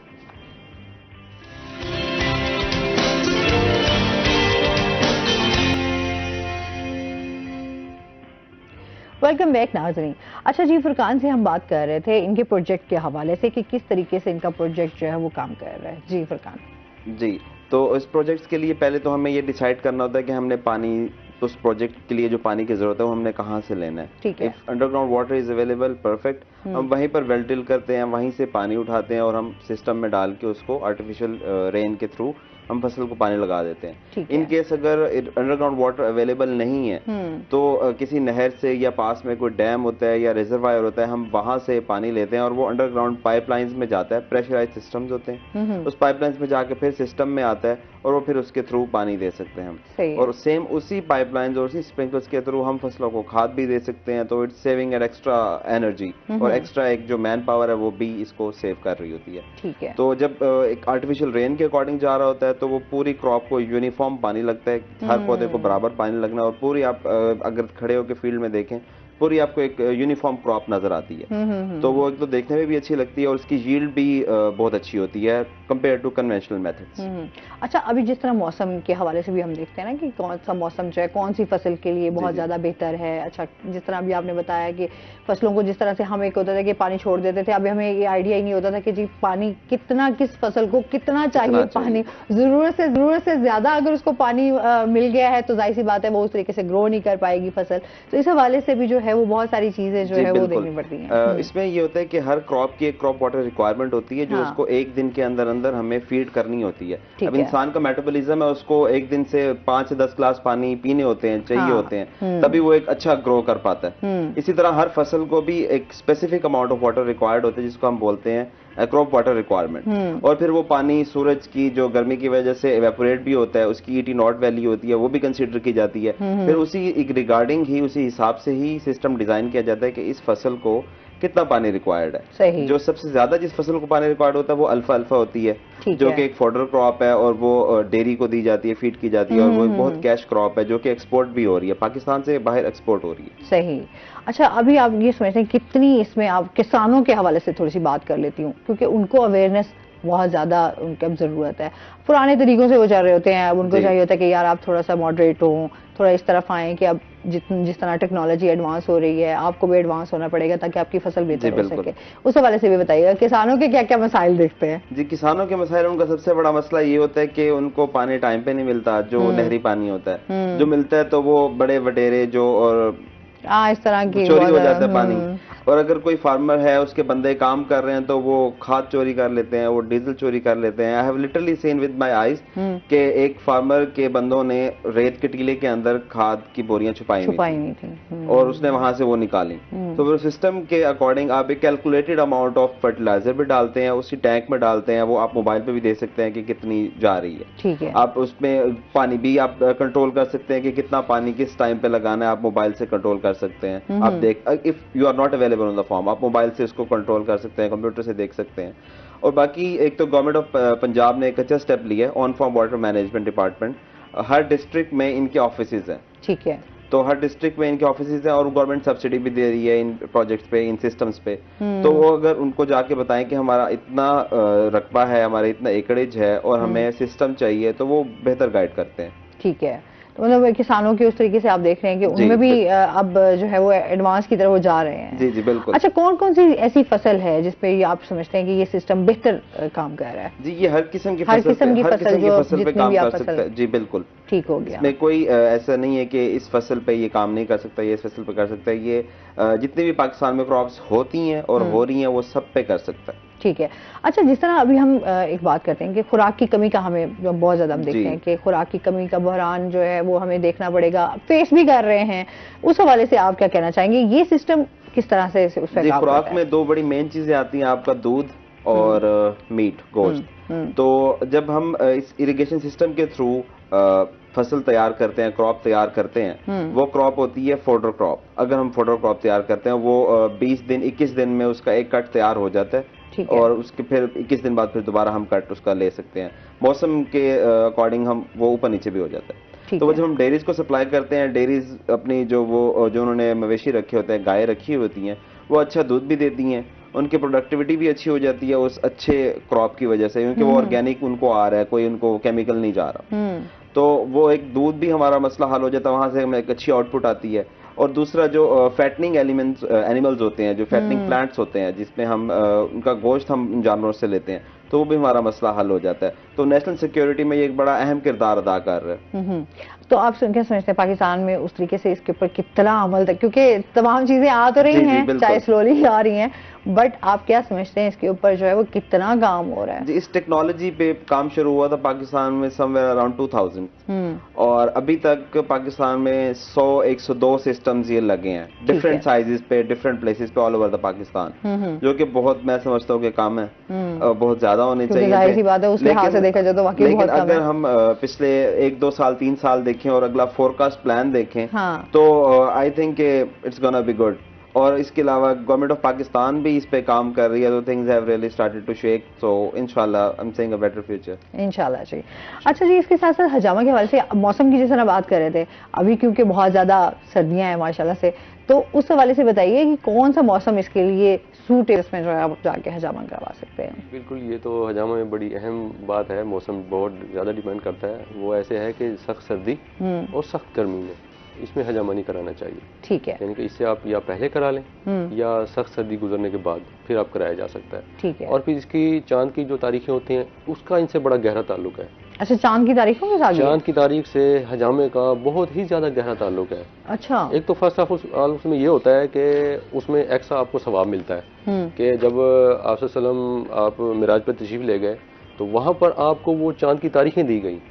हर चांद, यानी कि जो चांद का हर महीना होता है उसमें 17, 19 और 21 हर माह की चांद की तारीख ये मखसूस है हजामा के लिए। हजामा के लिए इसमें खसूसी तौर पर आपको एक तो सवाब भी होता है, फिर असल में इसका ताल्लुक जो है ना रूहानियत से भी बहुत ज्यादा है। अच्छा। इसका तो रूहानियत से ऐसे है कि अगर फर्ज करें जैसे आजकल बच्चे होते हैं या जो भी है उनको जो है ना जी नजर बद का बड़ा मामला रहता है। बहुत बच्चे क्या इस टाइम तो मैं सब इसकी जद में आए हुए हैं, बहुत ज्यादा जो है ना ये मामला है। फिर जो है ये तावीज़ात वगैरह, और जो मैं समझता हूँ ना इसमें बिलखसूस जो बहुत ज्यादा, यानी कि 2 अहम इसमें चीजें बहुत अहम है। एक तो आपके बॉडी के लिए अच्छा है कि आपको बीमारियों से, आने वाली बीमारियों से टल जाती हैं। दूसरा ये है कि अगर खुदा ना खास्ता कोई तावीज़ है, कोई जादू टोने के लिए, ये उसका तोड़ है हजामा। अच्छा। ये अगर आपको बीमारी कोई नहीं भी है आप तब भी हजामा कराते रहें तो आपके लिए बहुत फायदेमंद है ये। मैं समझता हूँ कि ये बिल्कुल, अगर आपको जिस्मानी कोई बीमारियां हैं उसमें तो हर मतलब 3 माह बाद, 6 माह बाद, और अगर नहीं भी हैं तो कम से कम साल में एक बार हर आदमी को हजामा कराना बहुत जरूरी है। ठीक है। अच्छा, जिस तरह से अभी आप बता रहे थे कि तारीखों में आप तारीख, जैसे बहुत सारे लोग ऐसे भी हैं, जिस तरह आपने इस चीज़ की बात की, लेकिन मैंने और भी बहुत सारे से लोगों से सुना वो तो इस चीज़ का खैर ध्यान नहीं रखते कि हाँ जी उस तारीख को या इन तमाम तारीखों को देखते हुए हजामा करवाएं।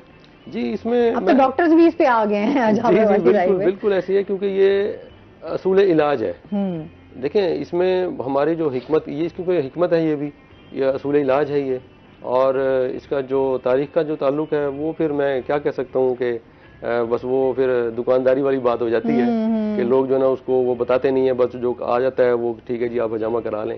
लेकिन मैं समझता हूँ कि अगर आप तारीख पे करवाते हैं, जो डेट दी हुई है चांद के हवाले से, उसमें आपको बहुत ज्यादा फायदा होता है और हर लिहाज से फायदा होता है। सिर्फ ये नहीं कि आपको जिस्मानी फायदा होता है, आपको रूहानी फायदा होता है, और उससे आपके जितने भी उसके हजामे से ताल्लुक होता है उस चीज का बहुत ज्यादा। आप यूं समझ लें कि आप जब देखते हैं कि बीमारियां जो जिस आपका फजूल जो खून है वो आपका निकल गया है तो आप उसके बाद फ्रेश हैं जी। अच्छा, आप क्या समझते हैं कि इसके बाद के जो असरात होते हैं वो क्या होते हैं हजामा के बाद? हजामा के बाद जी, उसमें ये होता है कि आप जिस कंडीशन में आते हैं ना, तो हजामा जब आपको हो जाता है तो मैं समझता हूँ कि आप उससे ज्यादा फ्रेश होके जाते हैं।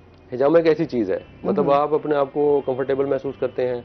अगर आप स्ट्रेस है, आपको कोई जहनी कोफ्त है, या आपका जो है ना ब्लड प्रेशर हाई है, या किसी भी किस्म का प्रॉब्लम आपको फील हो रहा है, जब आप हजामा करा लेते हैं तो आप 10 to 20 मिनट्स में ही आपको फील होना शुरू हो जाता है कि मेरी पहले क्या कंडीशन थी और हजामे के बाद मेरी क्या कंडीशन। सही है। अच्छा, तो क्या जो कपिंग का आपका है तरीकेकार, उसके लिए क्या है तरीकाकार, क्या है जी? उसमें ये होता है कि ये होता है डिस्पोजेबल। ठीक है। हम जितनी भी चीजें इस्तेमाल करते हैं वो सारी बाहर से इंपोर्ट होती हैं, क्योंकि हमारे पाकिस्तान में ऐसी चीजें बनती नहीं है। ठीक है। इसमें कप होता है वो भी फ्रेश होता है, ट्रांसपेरेंट होता है, और जो हम ब्लेड इस्तेमाल करते हैं इसके लिए वो भी सर्जिकल ब्लेड इस्तेमाल करते हैं, ये branded। ब्लेड पहले आप कट लगाते हैं जी उससे? जी जी अच्छा। जी जी जी जी जी। इसका तरीका ये होता है कि पहले हम जो है जो पॉइंट सजेशन करते हैं कि इनको मसला क्या है, बीमारी कौन सी है और पॉइंट कहाँ पे लगना है, तो फिर हम पहले उस कप को वहाँ पर वैक्यूम करते हैं ठीक है। पंप से। वो 5-7 मिनट के लिए हम उसे छोड़ देते हैं, वो जितना भी बॉडी में टॉक्सिन होता है वो सारा कप के नीचे आ जाता है। अच्छा, फिर हम सही कप है। उतारते हैं, उसको बिल्कुल माइनर सा कट करते हैं। कट लगाने के बाद फिर हम दोबारा उसको वैक्यूम कर देते हैं, तो वो उसमें सारे टॉक्सिन उसमें आ जाते हैं। अच्छा। 10 to 15 मिनट्स। और उसके बाद जो जाहिर सी बात है वो एक निशानात तो रह जाते हैं हजामा, अगर आपने कट लगाया है या आपने वैक्यूम किया है तो। देखें इसका ताल्लुक माहिर हजामा से है। अगर आप किसी ऐसे ही चलते आदमी से करा लें जिसको जो है ना इसके बारे में इल्म ही नहीं है, क्योंकि मैंने अल्हम्दुलिल्लाह लाहौर के और मुल्तान के जो माहिर हजामा हैं, मोस्ट एक्सपीरियंस लोग हैं, मैंने उनसे ये सब कुछ सीखा हुआ है और मुझे अल्हम्दुलिल्लाह 5 साल हो गए हैं इस फील्ड में और अल्लाह का शुक्र है इसमें कभी आज तक ऐसा नहीं हुआ कि जिसको हमने हजामा किया है और उसके जो है ना वो निशानात जो है ना ये रहे हैं। अच्छा, ये बिल्कुल हाँ जी, चलिए, माहिर इस पे बात हजामा का करते ही काम है। हैं। एक कॉलर है हमारे साथ। अस्सलाम वालेकुम। वालेकुम अस्सलाम जी, कौन बात कर रहे हैं? नवीद मुल्तान से बात कर रहा हूँ। कौन बात कर रहे हैं? ये पूछ नवीद खान मुल्तान से। जी जी, क्या कहना चाहेंगे? ये मैंने ये पूछना था, ये असल में जो ना जिस्म में एलर्जी होती है, कभी कमर पे एलर्जी हो जाती है, कभी फ्रंट पे, कभी जिस्म पे, कभी पेट पे, कभी टांगों पे। हाँ हाँ, इसके लिए हजामा ये बेस्ट है।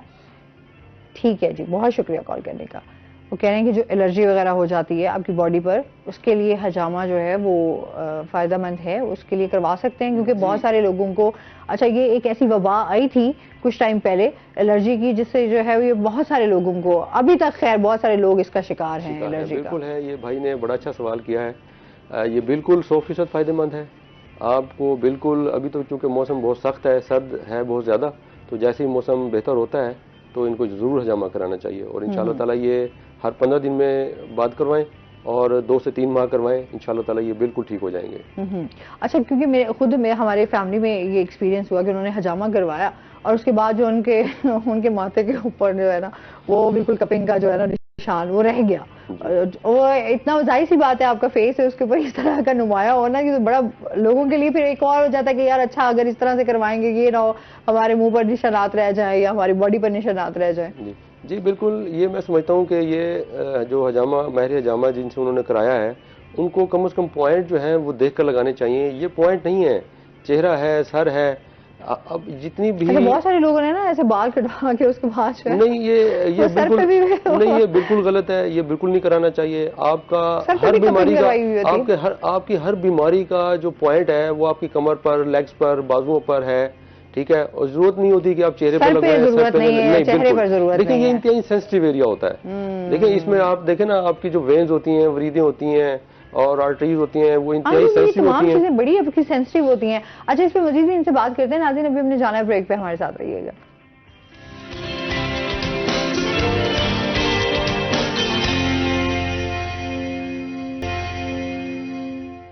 वेलकम बैक नाज़रीन।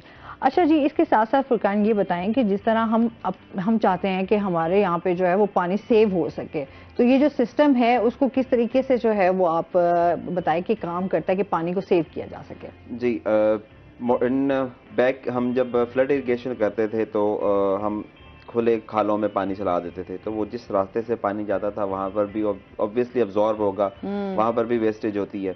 और नंबर 1, नंबर 2, जो शुरू वाले पौधे होते हैं उनको ज्यादा पानी मिल जाता है और जो एंड पे पौधे होते हैं उनको कम मिलता है, और जो एंड पे पहुंचते तो शुरू वाले फिर प्यासे रह जाते हैं। तो इसको इस तरह से अगर कहें कि शुरू वाले डूब के मर जाते हैं और एंड वाले प्यासे मर जाते हैं, तो जो ये वाला सिस्टम जो है वो तमाम को जो है वो बराबर पानी देगा, जिसको right amount of water at right time. जो राइट अमाउंट ऑफ वाटर जब देगा तो वो ऑटोमेटिकली वाटर सेव हो रहा है, and it saves more than 50% of the water from the conventional method. तो इस तरह से पानी की बचत भी हो जाती है। और जब पानी की बचत इस तरह से हो रही है तो पानी कम लग रहा है, ठीक है, और कम आवर्स में लग रहा है, मतलब कुछ कम घंटों में लग रहा है। जो हम पिछले से लगते थे कम घंटों में लग रहा है, तो हमारी जो एनर्जी कॉस्ट है वो भी कम घंटों की होगी, तो हमारी एनर्जी सेविंग्स भी हो रही है। सही है। ये एक्सपेंसिव है या ये सिस्टम?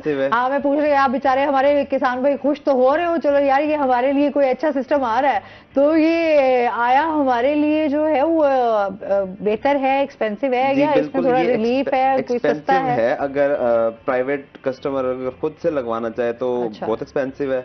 लेकिन गवर्नमेंट ऑफ पंजाब जो है वो इस पे सब्सिडी भी दे रही है। 60% गवर्नमेंट सब्सिडी देती है और 40% फार्मर को अपना शेयर देना होता है। कितने उसमें पड़ जाता है अगर ये पर एकड़ कॉस्ट तकरीबन समवेयर अराउंड 5 से 5.5 लाख चली जाती है पर एकड़ कॉस्ट। अच्छा जी, 1 एकड़ का, और जितने एकड़ होंगे उसको हम उससे मल्टीप्लाई कर लेंगे। अच्छा खासा है, अच्छा खासा, बिल्कुल अच्छा खासा है। अरे बेचारे लोग फिर किसान कहते हैं कितों लेके आइए। अच्छा जी, इसमें इनसे मजीद भी जानेंगे। अच्छा जी, और इसके साथ साथ जिस तरह हम हजामा के बारे में क्वेश्चन भी किया था, उस टाइम ब्रेक पे चले गए थे कि कितना तकलीफ दे होता है, मतलब इसमें जाहिर सी बात है आपने कपिंग करनी है, कट भी लगाना है, इस हवाले से बताइएगा।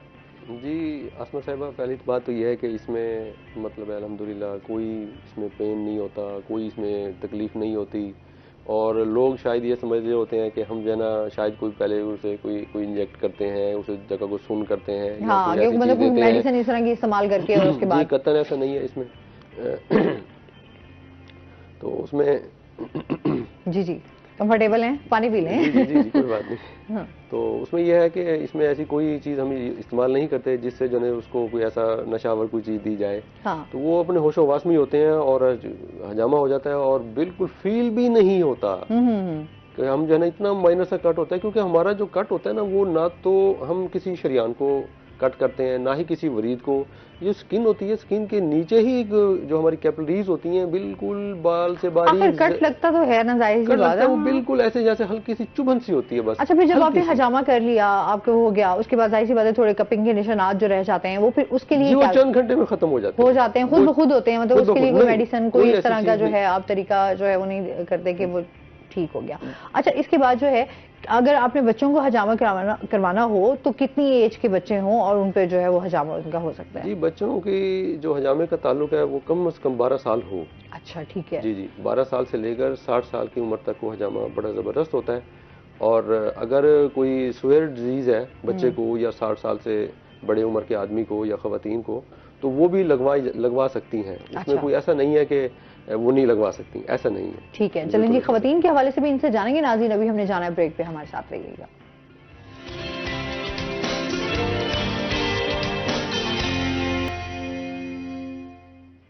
वेलकम बैक नाज़रीन। अच्छा, ख़वातीन के हवाले से मैं जानना चाह रही थी, ख़वातीन का जो है वो हजामा किस तरह से उनका होता है, क्या तरीक़ेकार है, वो किस तरह से करवा सकती हैं? वही सेम पॉइंट्स जी जी डील करना पड़ता है? जी बिल्कुल, इसमें मर्द हो या औरत हो उनके लिए पॉइंट तो सेम ही होते हैं।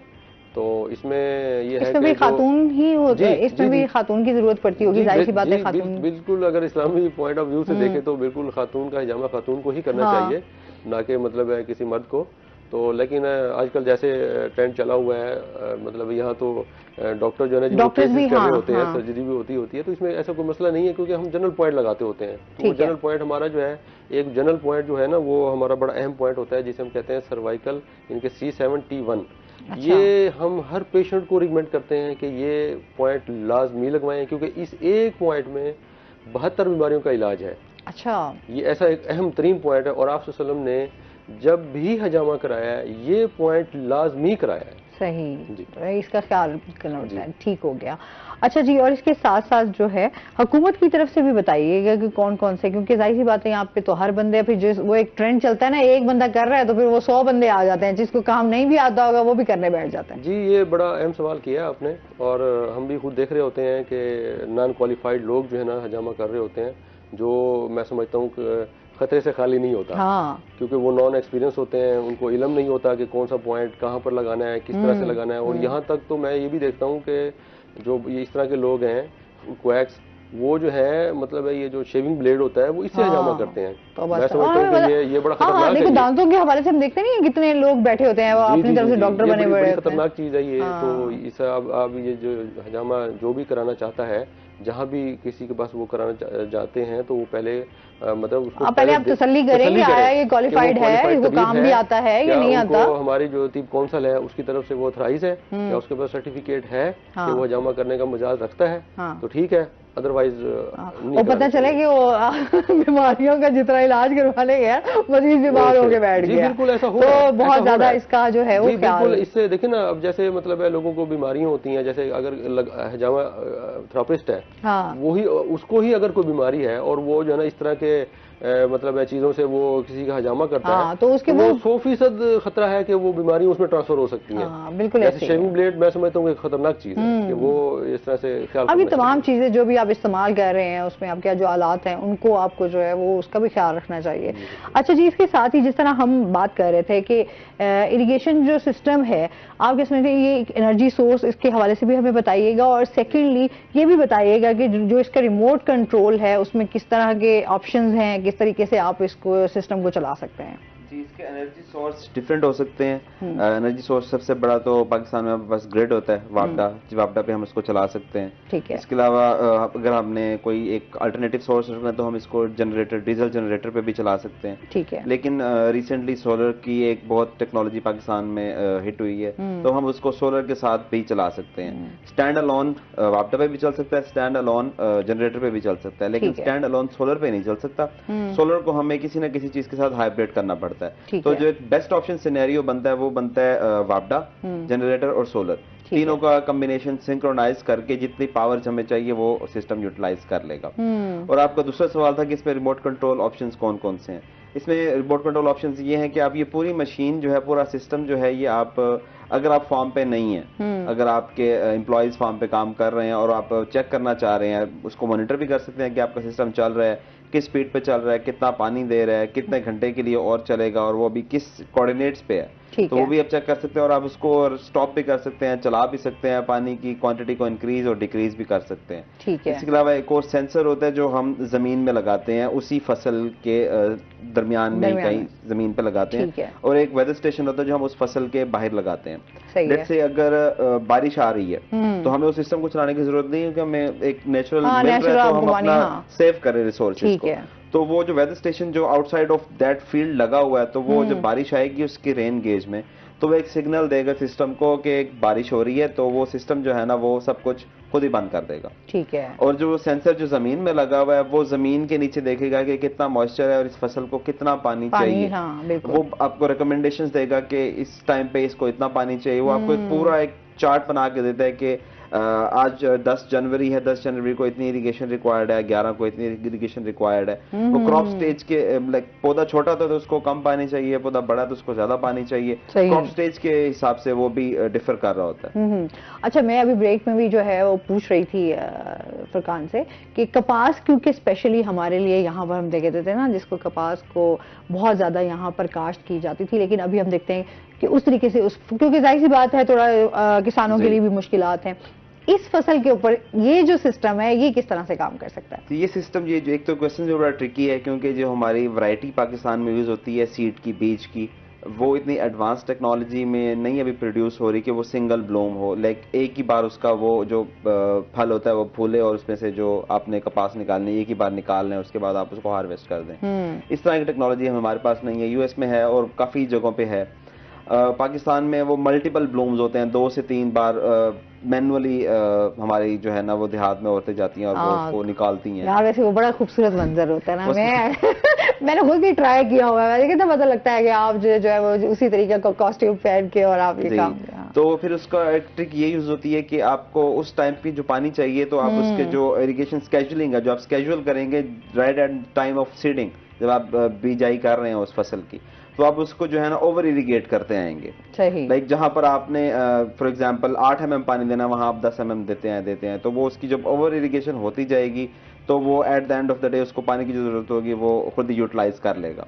लेकिन मेरी ये रिक्वेस्ट है जो सीड अथॉरिटीज हैं कि वो कपास की सीड की वैरायटी पे जो है ना काम करना चाहिए। सही फरकान, बहुत शुक्रिया आपका, बहुत अच्छा लगा आप हमारे शो का हिस्सा बने, और मेरे ख्याल में जितनी इंफॉर्मेशन अवेयरनेस जो हमने कोशिश की है लोगों तक पहुंच सके वो जरूर पहुंची होगी। बहुत शुक्रिया सर, आपका भी बहुत शुक्रिया, आप हमारे साथ रहे। और इसके साथ ही नाज़रीन, आज का शो यहीं पर खत्म हुआ। अपना बहुत सारा ख्याल रखिएगा, दुआओं में याद रखिएगा। इंशाल्लाह जिंदगी ने साथ दिया तो सुबह आपसे फिर मुलाकात होगी। अल्लाह हाफ़िज़।